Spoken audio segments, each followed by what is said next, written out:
And welcome back to Coast to Coast. This hour we'll take your calls. David Rosmarin with us. His website is linked up at coasttocoastam.com. And the book we're talking about is called Thriving with Anxiety, 9 Tools to Make Your Anxiety Work for You. Of the 9 tools, David, is there one that's a little better than the other? Each one depends on the person, just like anxiety is unique to each person. And I would say for typical people, 3 or 4 of them are going to be the ones that are go-to, and the other ones are going to be less go-to. So it really does depend on the person. As I mentioned before, the first part is about our relationship with ourselves. The second part is our relationship with others. And the third part is about people's relationship with spirituality. So along those lines, it depends on what people are looking for. It is truly remarkable. And do you think anxiety and panic attacks have been with the humankind since the beginning of time? Yeah, I really do. I think anxiety has been around. We have, you see it in the Bible. There's examples of, forefathers having anxiety when certain things were happening in their lives. So, there's certainly that's 3, 4, 5,000 years. This is a long-standing part of the human condition. I don't think it's something we can avoid. It is pretty remarkable. Now, when you said you used to have some cases yourself, what happened to you, if you want to share that with us? Yeah, sure. I mean, when I started college, I was definitely a ball of nerves.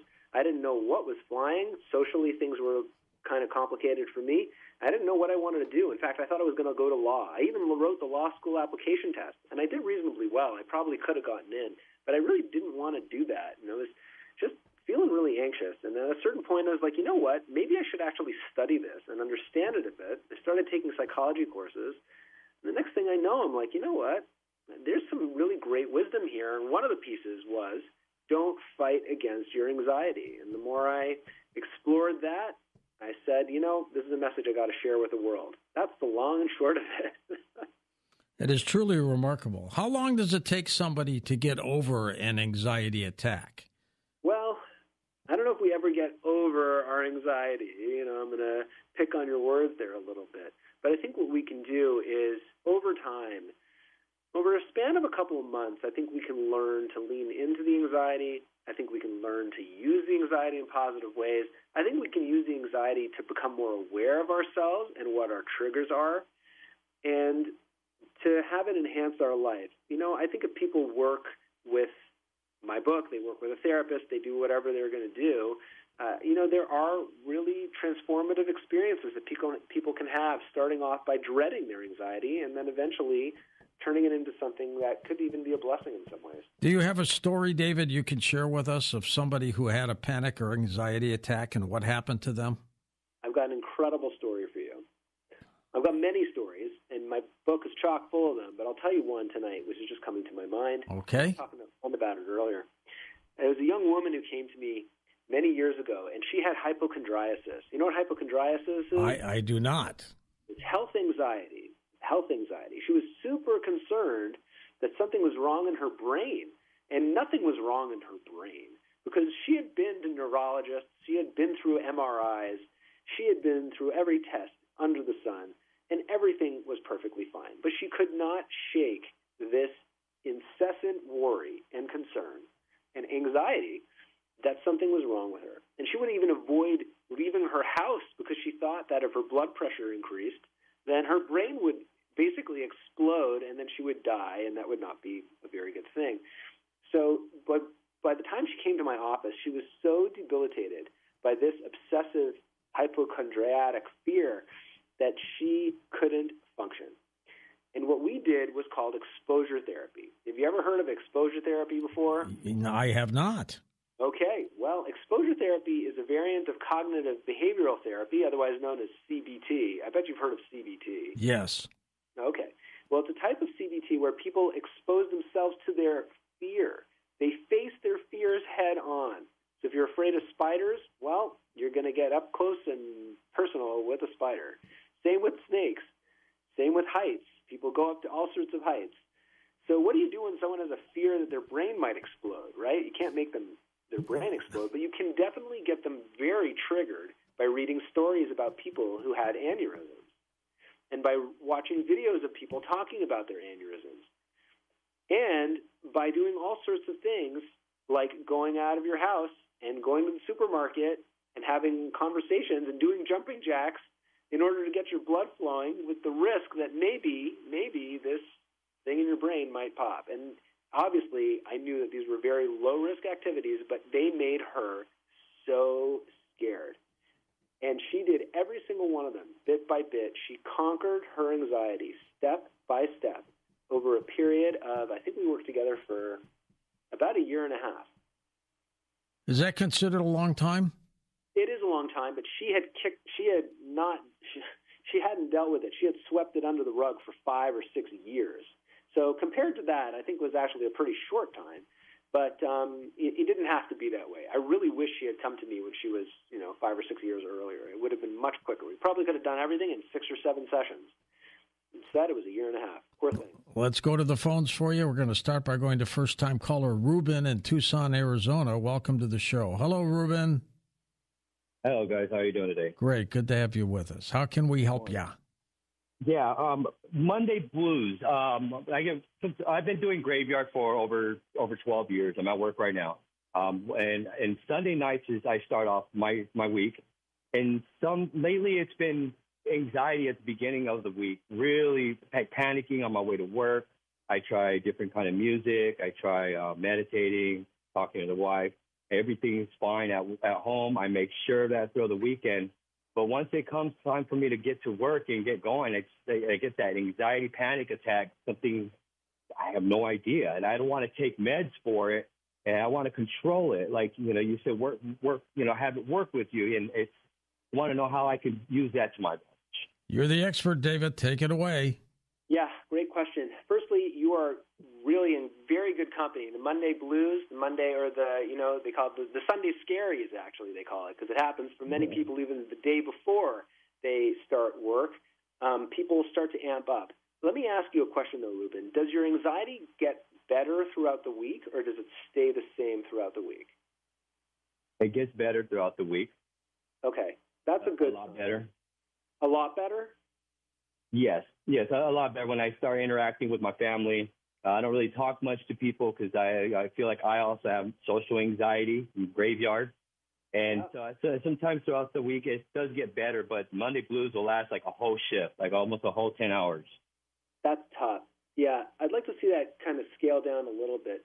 I wonder if there's some people at your work who you could speak to a little bit more and be a little more social. I would encourage you to start building up before you go to work. What's making you anxious about going to work? Is it that finally you're going to be interacting with these people, and have those conversations with them right from the get-go? Be like, okay, we're starting right away. I'm going to move into this, and lean into that anxiety as opposed to sort of like, oh, no, this is going to be something I dread and I don't want to deal with it. So whatever's specifically making you nervous about going back to work, I would move towards that as opposed to away from it as much as you possibly can. Oh. What kind of work are you in, Kevin? Ruben? Machining, CNC.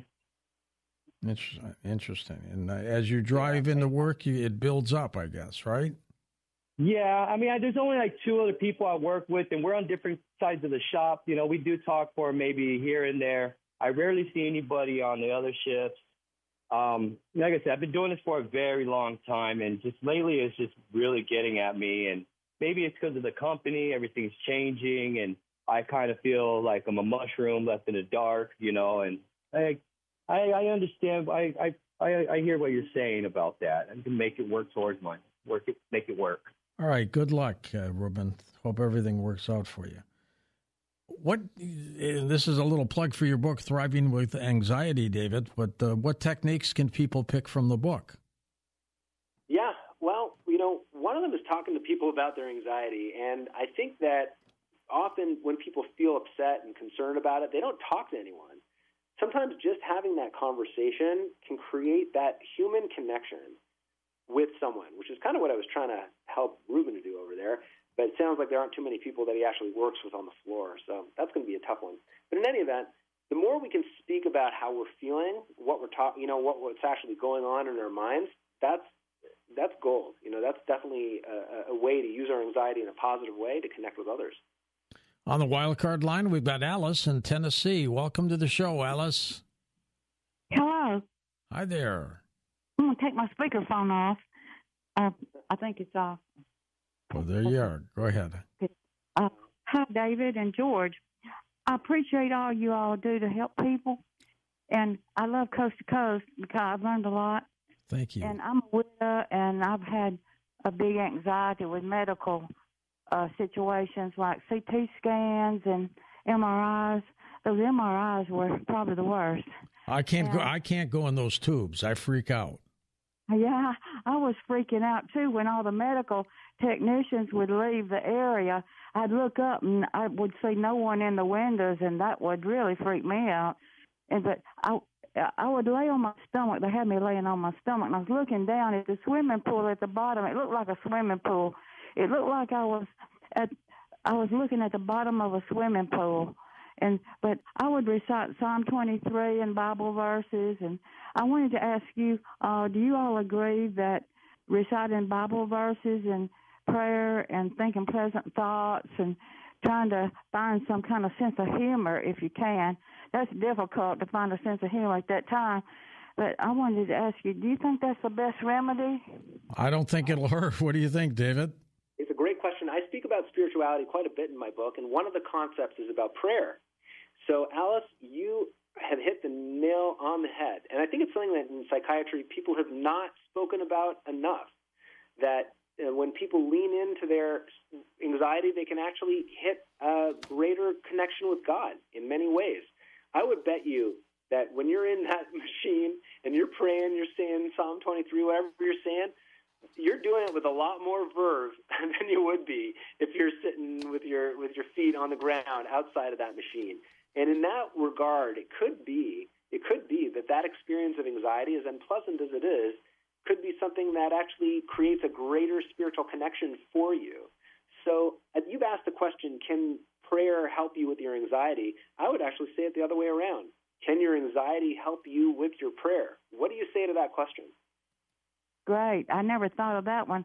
Well, thank you so much. All right, I Alice. appreciate you all so much. Thank you. You take care. Hope everything works out for you. Yeah, I can't go in that MRI too. It's just, I don't have claustrophobia, David, but there's something confining in there. The thing's about 2 inches from your nose. Yeah, it's unpleasant. You got to keep your hands on your side, and the nurse is saying you can't move. Right. As it's clicking, as it's making that, right? Like it's pretty bad in there. But what are you afraid is going to happen? Well, it's not about that. It's just that it's so confining. I don't want to be in there. I don't like it. Yeah. And then they give everybody a little button to press to pull them out immediately if they start freaking. Right. And a lot of people, apparently, it happens to. Yeah, it's definitely an unpleasant experience. It is the kind of thing that people can get used to over time, like starting off with crowded elevators and then moving into crowded seats in an airplane, like booking a middle seat, and then eventually going into, sometimes if it's really bad, you can go into dummy MRI machines with and have a therapist there, and actually that's exposure therapy, what we were speaking about before. So if you really wanted to get over it, you could. Alternatively, hopefully you just won't have to go it on. What can I say? I can't even remember why they wanted to put me through that thing, but I just won't go through it. And the open ones, the donuts, they're not any better. They really aren't. Yeah. Next up, let's go to Eric, truck driving in Indiana. Hello, Eric. Go ahead. Hello, George. Well, you better hope you don't have an itch when you go in there. Exactly. I want to ask if he thinks that on the day that George Floyd was arrested, that video that they showed him getting out of the car, it probably started when they put him in the car. If he had a panic attack, some kind of that fentanyl must be. I think that's part of it, of anxiety. I don't know. I've never been around anybody that's ever took any of that stuff. I hope I never do. And the police officer who got convicted of the Floyd situation just got stabbed in the prison. He's recovering, but Derek Chauvin is his name. Crazy situation. But a lot of people who get arrested go into panic attack mode, don't they, David? Yeah, absolutely, and that's for good reason. In some ways, that's because of the fear. That's not anxiety. That's fear, and fear is a little different than anxiety because fear is the fight or flight response when you have an actual threat in front of you. So the body will naturally panic, but anxiety occurs when there's no real reason to panic.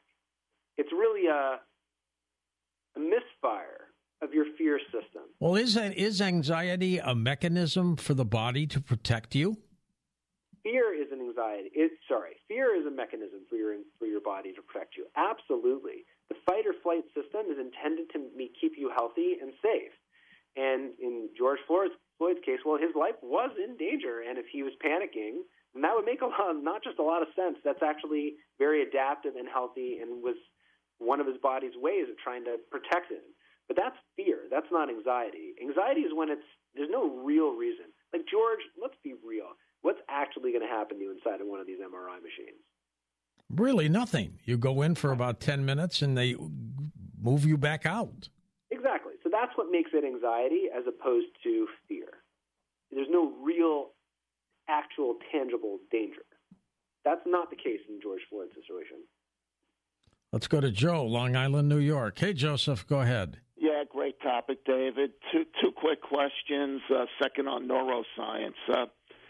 One of the audio books I was just listening to, Stop Overreacting, and is the name of the book, but it seemed one thing I hadn't heard of. She was talking about in the last chapter about how people commingle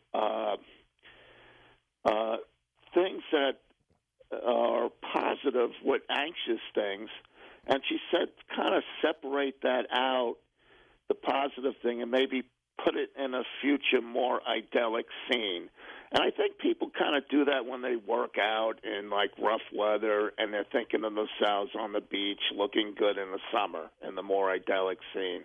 That would be one example. The second book is this book on the neuroscience of you by Chantel Pratt. And she's talking about two things I thought were interesting, was about the evaluation phase for the curious brain. And, curiosity is considered a good trait, but people really get into trouble with their curiosity and misevaluate how to use that and take undue risk. And the second part of what she was saying is what you were saying, how people aren't super predictable. She said even if you had data on strangers, that it's still really a risk to talk to strangers.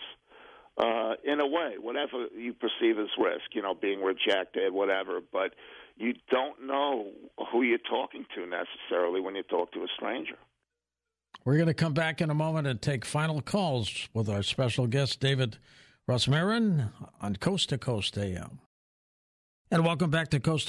George Norrie with you, along with David Rosmarin, and we are going to be talking about his book, Thriving with Anxiety, that is available in bookstores, Amazon.com, and all over the place, and your final calls as well. David, you help a lot of people. Thank you for what you do. Thank you. Let's go to the phones. Let's go to Rob in Colorado to get us started. Hey, Robbie, go ahead. Well, it's Reb, but we're okay. You're describing everything that happens, and before I get the panic attack, it's like an alert system goes off. I could be thinking I'm asleep, and I said, didn't I hear this before? And it's a repeat every night, every day, and it's your subconscious triggers this. They were talking about another doctor, and we're a first team for the U.S. Pentagon over at the United States Pentagon, and we found out yesterday, it was November 30th, there's an automated system at the Capitol switchboard because we're harassing our Congress people. We have two in the same zip code, and people don't know about this. They have an automated system. They won't tell you at the desk when you say, I want to talk to this congressperson. They can't do anything about it because we're all military jurisdiction. And you can read about it on the Internet under Bubba Scout Rep. This is official business, United States of America. And if they have a problem, they have to talk to a federal agent at the United States Northern Command, Andy Kitterakis, OSI Counterintelligence, Northcom.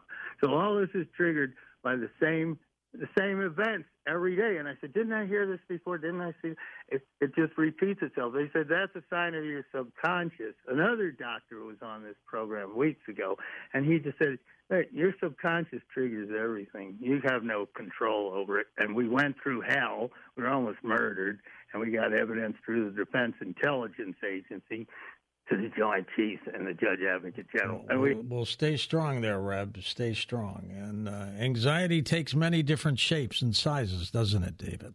Definitely. All sorts of things happen in our emotional landscape. We have Don in Alberta, Canada, on the international line. Hey, Donald, go ahead. Hi, George. So for anxiety, I used to project my energy into the future, like to figure out what's going on. It saved my life and me from injury many times. Anyway, what you were talking about, the MRI machines, was an interview a long time ago, and guys would take frozen turkeys and make them disappear because that's how they used to test the MRIs. And there was other people that would experience time travel problems afterwards from the MRI. But anyway, I have a partner, friend, and she's in a constant state of anxiety. I stopped projecting my energy into the future, so I kind of got over it. But anyway, so I was trying to figure out, because I was looking at hypnosis and different things to stop her from being in a state of anxiety. And I was trying to figure out what would be the best thing to stop her, because you're always like worried about, the kids, this, that, and all the rest of it, and how to get rid of that anxiety and stop her from worrying about everything and just accept things. I guess acceptance of what's going to be and how it's going to be. I don't know if that's the best solution, but anyway, I'm all looking for information. Yeah, you're trying to support your loved one with anxiety, and I think that's a really common question that a lot of people who are listening tonight are going to have, because it's a very common question that people raise to me. What do you do when you love somebody who has anxiety? Well, they need to be ready to actually deal with it. You can't help somebody who doesn't want to be helped themselves. That's their first thing.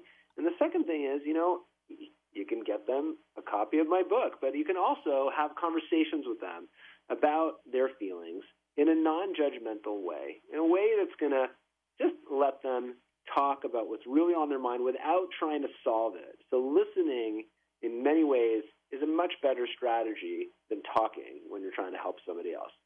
Good luck with those strategies. Does a parent create anxiety in their children?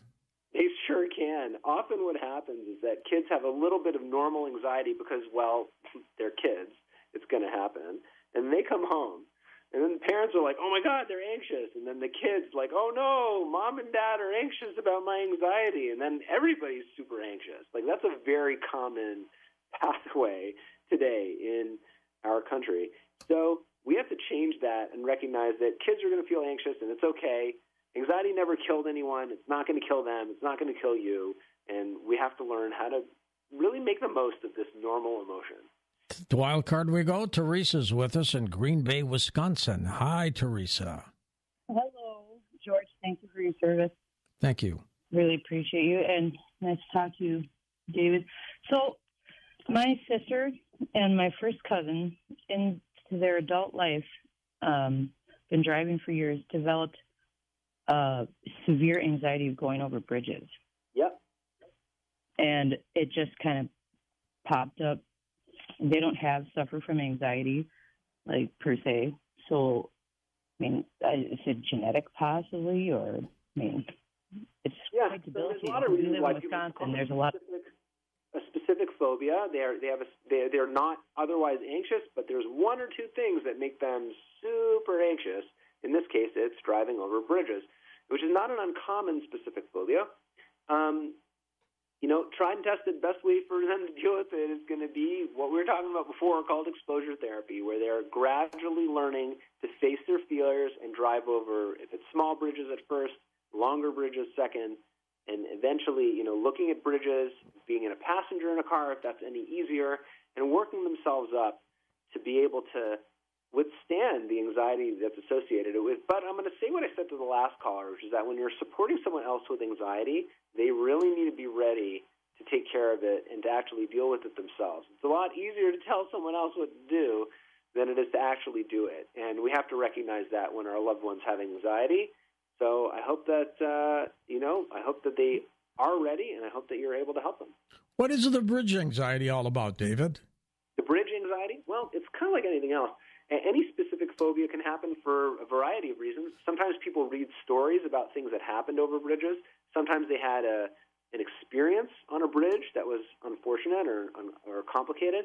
And sometimes it was modeled, let's just say, by a parent or by another person that they see that, they're afraid of bridges, so then there's kind of a contagion effect. So it's nothing specific about bridges. It's nothing specific about MRI machines or anything else in particular. It's just that sometimes our anxiety gets associated with various things. Let's go to Kevin in Kansas City, Kansas. Welcome to the show. Hi, Kev. Hi. Thanks for taking my call, fellas. Wanted to share a story about a panic attack I had a while back. Landed me in the hospital and got it straightened out after that. But long story short was that I had taken some antibiotics for some poison ivy, and they don't tell you it tells you on the fine print of those that it'll suppress your adrenaline response for 6 months, and then it'll kick back in. Well, I had forgotten about that, and anyway, got to panicking pretty good when that kicked back in, and ended up running across the street to get to a payphone, but couldn't make it. So anyway, I just thought I'd share that story with you. Did you feel like you're going to die, Kevin? Yeah. Was that your question, George? I had it in my head that I was going to not make it at all. Go ahead, David. Yeah, what I was going to say, it's an important story, and I'm glad to have the opportunity to clarify. There are cases where people are having anxiety for physical reasons because something is going on medically. Now, those are very rare. They're not a very common thing. It sounds like in your case, there was some sort of medication you were taking, I don't know the particulars, but you ended up having anxiety because of that, and then you ended up having panic attack, and since then you haven't really had it. And that's really the telltale sign of a medication or a medical-induced anxiety, where it's very specific when a person gets sick in a special way, and then they have anxiety, and then it goes away after the illness is resolved. But these are very uncommon. They do occur, though, and it's important to know that it is one of many possibilities. Why are some doctors, David, so hasty in writing prescriptions? Control. We want to have control over everything, especially our emotions. Wouldn't it be nice to just be able to predict how we're going to feel right now and 10 minutes from now and 30 minutes from now and tomorrow and whenever we want to? We can control the way we feel and make ourselves feel great all the time, or make ourselves feel happier, make ourselves concentrate more. There's a great allure of that ability, which isn't really an ability, because the more that we try to control our emotions, the more that they seem to control us. So let's go to Jamie in Maui in Hawaii. Hello, Jamie. Go ahead. Hey, George, and hey, David. Listen to you guys every night on my way home. Thank you. Work. Awesome show. Love it. Every topic you guys have has hit me like I get goosebumps right now. But anyways, on the topic of anxiety, I didn't really have a question. I just wanted to comment and say that I've been dealing with literally every issue that every caller has been calling about since you've answered the phones. And I'm just like, I'm listening to you guys talk about it, and I'm like, we're not alone. Like, we all have this anxiety about like what's next, There's no real. We can look back at our past, but we can't look at our future. And my future scares me. Living on Maui, I have a 3-year-old son. He's about to be 4. I have a wife. I don't make a lot of money, but I love what I do. And every morning I go into work, I get sick. I get sick before I even get there. And it's nothing that I have to worry about. It's the fear of not and then the cross with fear and anxiety. What do you do, Jamie? What do you do? I'm a cook. I work in restaurants. Currently work on a food truck. I bet you're a good cook. I'm a great cook. George. I can cook anything under the sun. I love it. And that doesn't scare me. It doesn't scare me to go into a new job for that. But the one thing that I realized just now, listening to this conversation with all of the viewers and all your call-ins, is I'm not alone in this feeling. No, you're not. You know? Definitely not. And dude. What do you recommend, David? I recommend listening more to, podcasts and audiobooks and doing some more thinking about anxiety. And it sounds like you've been struggling for a long time and you didn't really realize that there's a lot of other people who are having the same thing. And when you do realize that, it sounds like you've been judging yourself and saying, something's wrong with me and I shouldn't be having these feelings. And when you're realizing, you're building your family, you've got a 3-year-old kid, you're trying to support them, you're working hard over a stove, you're doing tough stuff. Of course you're going to have some anxiety. Even though you live in a beautiful area of the world, you're still going to have some anxiety out there, and that's a normal experience. And I think it's amazing to hear that just hearing other people talk about their anxiety is something that's so important to you. So I can encourage you to keep talking about it and keep learning about it. Jamie, did you escape the fires in Maui?